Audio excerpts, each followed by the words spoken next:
राधे राधे, हरे कृष्णा।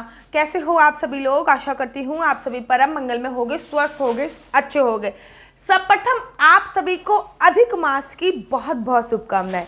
अधिक मास में पड़ने वाली पद्मनी एकादशी की अनंत और अनंत शुभकामनाएं। वैसे तो आप सभी लोगों को पता है कि पूरे साल भर में 24 एकादशी आती हैं, लेकिन जिस वर्ष अधिक मास होता है उस वर्ष 26 एकादशी आती हैं। जैसे कि इस वर्ष अधिक मास है तो इस वर्ष 26 एकादशी है और अधिक मास की एकादशी है पद्मनी एकादशी।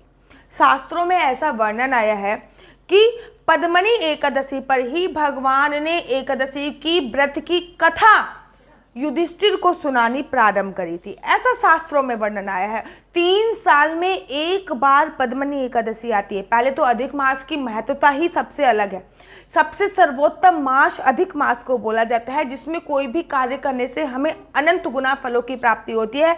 यही रीज़न है कि मैं पुणे से श्रीधाम वृंदावन में अधिक मास में मैं श्रीधाम वृंदावन में आके निवास कर रही हूँ। मैं आप लोगों से भी बोलना चाहूँगी कि अधिक मास चल रहा है, अपना कुछ समय तीर्थ स्थल पर अवश्य और अवश्य निकालें। जैसे कि मैं पुणे से श्रीधाम वृंदावन आ गई हूँ। चलो अब बात करते हैं पद्मनी एकादशी के बारे में। अधिक मास की एकादशी है, सोचिए जब अधिक मास की वैल्यू इतनी है तो पद्मनी एकादशी की वैल्यू कितनी होगी। एकादशी अपने आप में विशेष होती है और अगर वो अधिक मास में पड़ जाए जो कि 3 साल में एक बार आता है तो उसकी वैल्यू कितनी होगी। हर एकादशी का जो व्रत होता है वो त्रिदिवसीय व्रत की श्रेणी में रखा जाता है। एक भी एकादशी का व्रत 1 दिन का नहीं, 2 दिन का नहीं, बल्कि 3 दिन का व्रत बोला जाता है। पद्मनी एकादशी कब से प्रारंभ है, क्या क्या नियम है, क्या खास पूजा अर्चना वंदना है, सारा आज आपको इस वीडियो के माध्यम से देखने को मिल जाएगा। तो सबसे पहले पद्मनी जो एकादशी है वो एकादशी ती का जो व्रत है वो 29 जुलाई को पद्मनी एकादशी का व्रत रखा जाएगा। चाहे वो खाटू श्याम हो, चाहे वो श्रीधाम वृंदावन में हो, चाहे वो चैतन्य गौड़ संप्रदाय में हो, चाहे वो इस्कॉन टेम्पल में हो, चाहे वो बांके बिहारी जी के मंदिर में हो, चाहे वो राधा रमण जी के मंदिर में हो, अर्थात समूचे भारत में पद्मनी एकादशी का व्रत 29 जुलाई को रखा जाएगा। देखिए एकादशी व्रत का जो प्रारंभ हो रहा है वो 28 जुलाई को दोपहर को 2:52 लगभग 3 बजे से प्रारंभ हो रहा है। लेकिन उदय तिथि के अनुसार जब उदय मतलब सूरज जब उगता है तो उसके अनुसार ही किसी भी चीज का प्रारंभ होता है। तो उदय तिथि के अनुसार जो व्रत रखा जाएगा वो आपको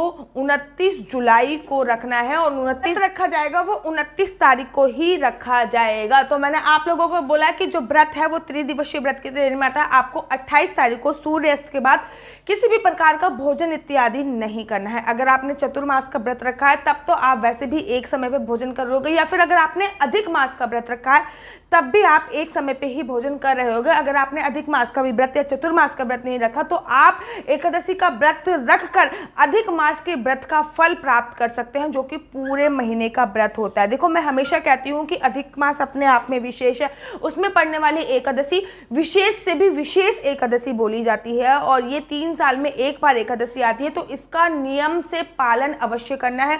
28 तारीख की रात्रि को किसी भी प्रकार का आपको भोजन नहीं खाना, भोजन इत्यादि नहीं खाना। सूर्यास्त के बाद जो भी भोजन इत्यादि आपको कर लेना है वो सूर्य अस्त से पहले ही 28 तारीख को कर लेना है। पृथ्वी शयन इस समय पे आप कर रहे होगे, नहीं कर रहे अगर, जैसे कि बहुत सारे लोग होते हैं चतुर्मास में पृथ्वी शयन करते हैं, नहीं तो फिर मैं आप लोगों को अपना भी दिखा देती हूँ। ये देखिए पृथ्वी शयन कर रही हूँ, ये देखो मेरी बेटी इस समय पे खेल रही है।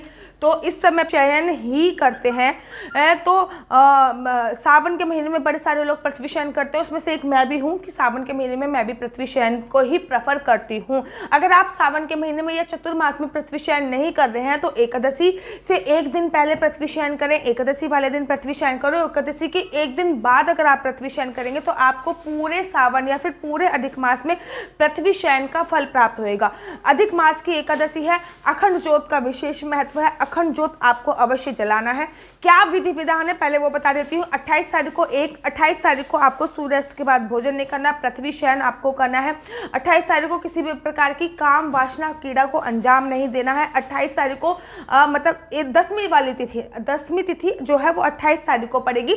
जल्दी सो जाना है। सुबह 29 तारीख को ब्रह्म मुहूर्त में उठना है। ब्रह्म मुहूर्त में उठने के बाद सावन का महीना चल रहा है और अधिक मास ही चल रहा है तो आपको गंगा जल डालकर ही स्नान करना है। गंगा जल ना मिले तब आप किसी और नदी का जल प्रेफर कर सकते हो, लेकिन अगर सावन के महीने में या फिर अधिक मास में गंगा जल से सर्वोत्तम कुछ भी नहीं है। गंगा जल डाल के स्नान करना है। स्नान आदि करने के तत्पश्चात आपको अगर घर पे बाल गोपाल लड्डू गोपाल है तो उनको स्नान कराइए। आप सफेद रंग के या फिर पीले रंग के वस्त्र पहन सकते हो। देखो, पीले रंग के वस्त्र एकादशी पे पहने जाते हैं, सफेद रंग के वस्त्र श्रावण के महीने में भगवान शिव की पूजा अर्चना वंदना करने के लिए भी पहने जाते हैं। इसलिए मैं दोनों में से कोई भी वस्त्र पहनने का जो चयन है वो आप लोगों को दे रही हूँ। उसके बाद आपको पूजा के लिए तैयार हो जाना है। पूजा हमेशा सिर ढक के करी जाती है और पूजा हमेशा बालों को बांध के करी जाती है। पूजा करने के लिए तैयार हो जाइए और सबसे पहले आप संकल्प लीजिए कि अब अधिक मास है, अधिक मास की पद्मनी एकादशी है। इस एकादशी है, मैं इसका व्रत पूजा अर्चना वंदना बहुत विधि विधान से करूंगी। सबसे पहले संकल्प में लीजिए श्री विष्णु श्री विष्णु श्री विष्णु 3 बार बोलिए, फिर उसका अपना नाम बोलिए, फिर अपना गोत्र बोलिए और जिस स्थान पर रह के आप व्रत रख रहे हो, जैसे कि मैं हमेशा पुणे में रह के व्रत रखती थी तो मैं पूना बोलती थी, बट अभी मैं वृंदावन में रह के व्रत रख रही हूँ तो मैं वृंदावन ही बोलूंगी। फिर आप जिस स्थान पर रह के व्रत रख रहे हो वो स्थान बोलिए। उसके बाद आप जैसे व्रत रख रहे हो, जैसे कि फलाहार से रख रहे हो या फिर निर्जला रख रहे हो या फिर केवल गाय का दूध पान करके व्रत रखो, तो जिस हिसाब से आप व्रत रख रहे हो वैसा व्रत रखिए। संकल्प के लिए हमेशा वैसे चावल का उपयोग किया जाता है, लेकिन एकादशी है, एकादशी में चावल का उपयोग होता नहीं है, इसलिए आप संकल्प में तिल का उपयोग कर सकते हैं। काले या सफ़ेद दोनों प्रकार के तिल आप ले सकते हैं या फिर दोनों में से किसी भी एक प्रकार का तिल ले सकते हैं। सुपारी लीजिए, उसमें आप तिल लीजिए, सुपारी लीजिए, 1 का या 2 का सिक्का लीजिए, कुछ पुष्प लीजिए, उसके बाद संकल्प लीजिए। बाकी इसमें जो भी सामग्री है वो जो जल आप सूर्य भगवान को चढ़ाएंगे उस जल में आप ये सामग्री डाल दीजिए। उसके बाद सूर्य भगवान को आप जो जल चढ़ाते हैं वो सामग्री भी सूर्य भगवान को समर्पित हो जाती है। 1 या 2 का सिक्का मिलता है, उसमें कुछ पैसे और मिला के किसी गरीब ब्राह्मण को या फिर किसी गरीब को द्वादशी वाले दिन आपको दान करना चाहिए। पूरे दिन किसी की निंदा या चुगली नहीं करना चाहिए। एकादशी व्रत की कथा अवश्य पढ़नी चाहिए।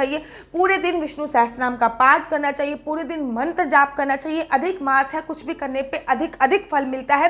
तुलसी जी की परिक्रमा अवश्य करें। तुलसी जी की 11 परिक्रमा कर सकते हैं, 4 परिक्रमा कर सकते हैं, 108 परिक्रमा कर सकते हैं, वो आपकी श्रद्धा के ऊपर है। तुलसी जी को आप श्रृंगार का सामान जरूर समर्पित करें।